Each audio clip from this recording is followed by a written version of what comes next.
Pörk bizaga unaqa ta'sir oldi, unaqa narsa yo'q bizaga. Sen yoz naqi men kerakmi, sen yoz.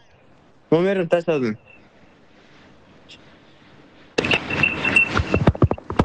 Yoz naqi ana shu nomerni.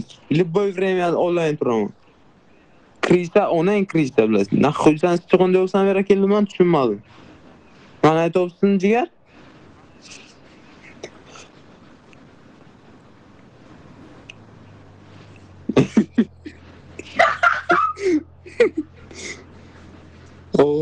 Yana chidiydi.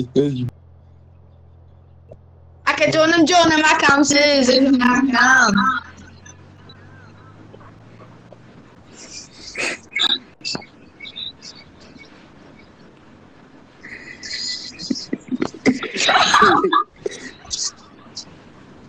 Xulosa olsun. Uzursizligim bilmaganimda. Uzun akajon sizligingizni unutmaman.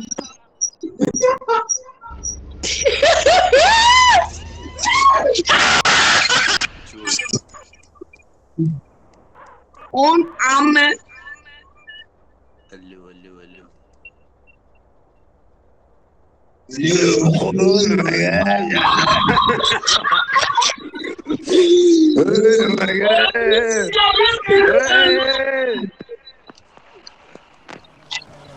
Ya nasıl yana nomerga telefon qo'ydim.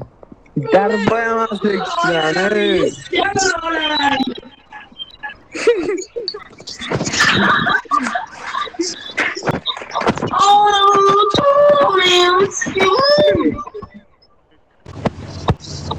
Yo'q, esa olsa ko'rdim.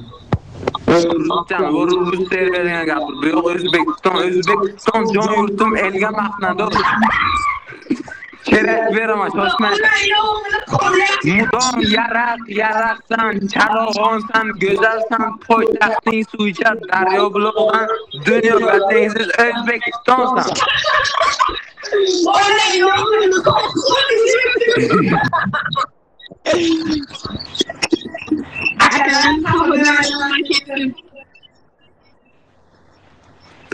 O'zbekiston haqida she'r bilmasang, sen o'zbek emassan.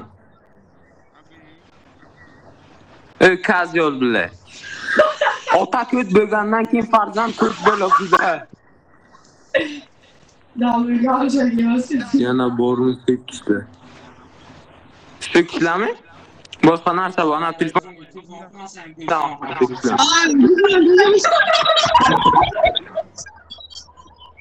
Karanga problema kerak bo'lsa, ana nomer gajon telefon qil. Ketdik. Şeyh Nuri. Terminatoringni translyatsiya qilaman. Nima? Sen odam shu.